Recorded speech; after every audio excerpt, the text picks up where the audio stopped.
Hello my creepy Qsters, and welcome back to another edition of r/Letsnotmeet. We've got a few creepy stories to look at today, so let's just get right into them. Once again, I am going to be excluding titles to avoid spoilers. This is a story that happened to me when I was a child, and I thought I'd share it on here. I've never shared this with anyone really before, so here we go. This took place back around 2008 if my memory serves me right. Me and my family had just moved to Costa Rica, and we enjoyed spending most of our time at the beach. One beach in particular, which was near a lovely little river that I liked to swim in. It was on this same beach that 9-year-old me found a dead body floating in the ocean. To give a little context, I had been playing on the beach, which we thought was a relatively safe beach, so my parents were farther up. How wrong we were about it being safe. I remember seeing something floating in the water, but I wasn't sure what it was, so I went to investigate and found a dead man just floating there. Part of his leg had been hacked off. It was obvious he had not drowned. The man had clearly been murdered. Around this time, we had heard about a recent string of murders that had happened both on the Caribbean side of Costa Rica, where we were, and on the Pacific side. The murders had been happening every 6 months, rotating in between both regions of the country. So there was reason to assume this murder had been done by the same person, since it seemed to fit the timeline. As far as I can remember, the details of the murder were never disclosed in any of the local newspapers, only that the man had been a tourist from England. So there was no way for anyone who had not seen the man on the beach to know the specifics of his murder. Eventually, the whole thing blew over and we returned to that same beach. I can't quite remember a time frame, but it was definitely within a few months of me finding the dead man that this next part happened. One day I was swimming in the river with my mother when a very strange man popped out of the water, startling us. He had a spear gun in hand and a snorkel mask on. Anyways, he began talking to my mom, and I think we could both tell that something was just off about this guy. I wasn't really paying attention for most of their conversation, but I do remember him bringing up the recent murder on the beach, and he seemed to know a great lot of details about it, which, as I had previously mentioned, were not available to the public. It almost seemed as if he was trying to confess that he was the one who murdered the man without directly saying so. He also talked a lot about how he traveled between the Caribbean and the Pacific side of Costa Rica, spending half a year in each spot. Eventually they got on the topic of what he did for a living, and he went into great detail about how he made the masks for the movie Eyes Wide Shut, and that he would make those masks, and I presume other ones, based on real-life human emotions, and that he specifically liked capturing the look of fear. We were totally taken aback by this guy, and didn't really know what to do. Eventually he just got back into the river and swam away, and thankfully we never saw him again. I don't know if this is related or not, but the weird string of murders suddenly stopped after that. There is definitely something off about the man that you ran into on the beach. I mean, maybe he was just some normal guy snorkeling and spear gunning out there, but I almost get a sort of BTK vibe from him, like somebody that wants to get caught, or at least wants recognition for what they've done, and either way, it's extremely unsettling. When I was about 6 years old, around 2004, my mom started taking my sister and I to Dr. Daniel's pediatric dental office. The dental center was located inside of a giant yellow mansion that also doubled as Dr. Daniel's house. It was honestly gorgeous. When I first started going to the dentist, I was extremely shy and actually suffered from selective mutism and had a lot of autistic-like tendencies. Needless to say, I relied heavily on my mother's comfort and for someone to give me a voice, because it was extremely anxiety-inducing for me to talk to strangers, especially men for some reason. When my sister and I got called in from the waiting room, my mom followed us to the office until she was told by Dr. Daniels that parents were not allowed to be with their children as it taught kids independence, to which my mom complied to. Once in there, he immediately separated my sister and I, and in reaction to that, I cried because I felt so scared.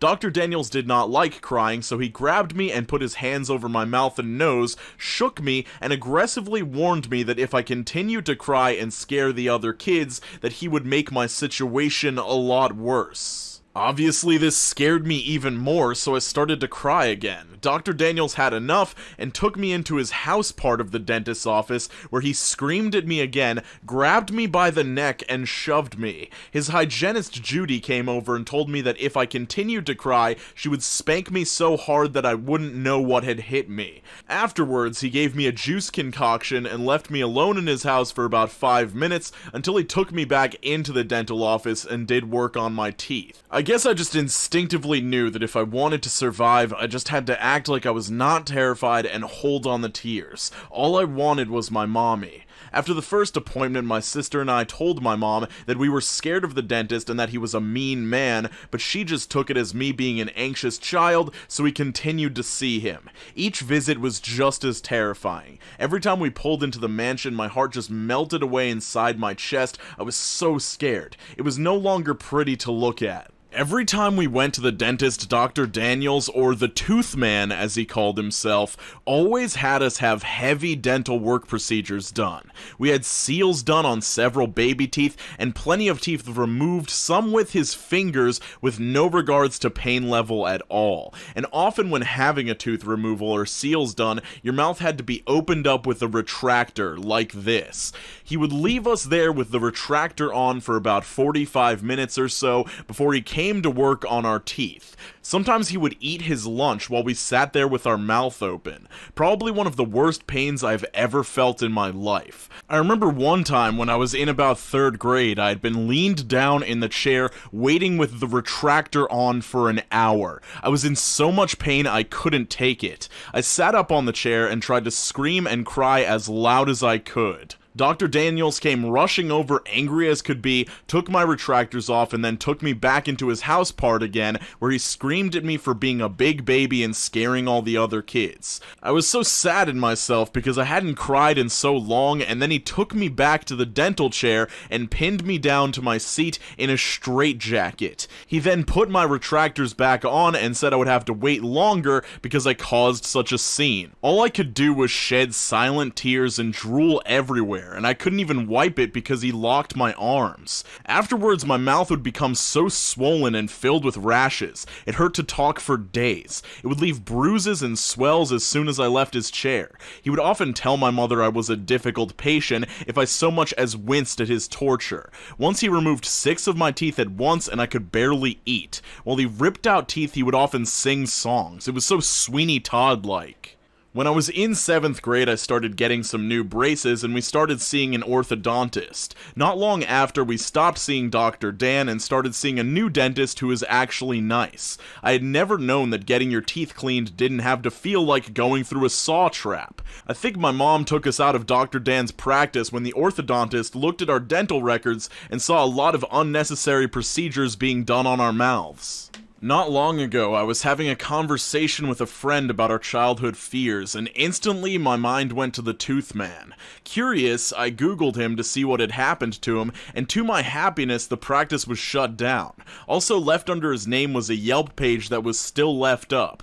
The page was filled with numerous 1-star reviews from former patients that were once abused as kids in his office, using the page as an outlet to express their trauma. I started to cry because their experiences were so close and some identical as to what I went through when I was a kid. It was so sad, but at the same time really validating to know that I was not alone. A lot of the procedures we went through were just a scam for him to collect more money off of our parents' insurance. And now that I think about it, he was probably so adamant on us not crying and screaming for help because he didn't want parents to hear and come and see what was going on. I shake thinking about this. I really pray that he hasn't opened up another practice somewhere else. I know it's hard not to blame parents in this situation, but the truth is, this man was a swift abuser. For every bruise and swell we had, he would have a dental explanation that would make the parents feel stupid for asking. He was an authority figure. I don't blame my mom for not believing us. She knew he was firm, but probably thought we were confusing firmness with meanness. To be honest, even writing this, the torture was so wild it actually sounds made up. She eventually did come around. She's not alone, as there were hundreds and hundreds of parents that were duped and deceived by him. To Dr. Dan, please never let us meet again, and to any parent reading this, if you are ever told to not go in with your child to an appointment, something's really not right. I completely agree with the original poster's message at the end of this story, and I'd even go further in two ways to say that, one, if your kid is complaining about extreme amounts of pain at the dentist or the doctor, you should definitely ask them for details and then gauge based off of those details if it's something actually wrong happening or if they're just overreacting. And I think it's also important to note that you really shouldn't trust anyone just because they're in a position of authority. I think the Milgram experiment is an amazing example of this. In the Milgram experiment, they had a bunch of random people come into a room and be part of an experiment where there was somebody in the other room answering questions, and if that person answered the question incorrectly, the people that were being experimented on would administer a dose of electric shock. And as it went on, they would up the level of electric shock to the point where a lot of people would question the person running the experiment, who I believe claimed to be a scientist. Hey, this person sounds like they're in a lot of pain. Should I continue? And the scientist would say, the experiment requires that you continue. And a lot of the times, these people would administer what would be a lethal dose of electric current to the person that they couldn't see on the other side of the wall. In the experiment, 65% of people actually went all the way to administering what they thought was a lethal dose of electric current. So the lesson here is obviously don't trust someone just because they're wearing a uniform, just because they have degrees up on a wall. You always have to be skeptical of people and make sure that you're using your best judgment. But with that said, skate on to the best of your abilities. Please be safe out there, and I hope you have an absolutely fantastic day. Make sure you're drinking more water.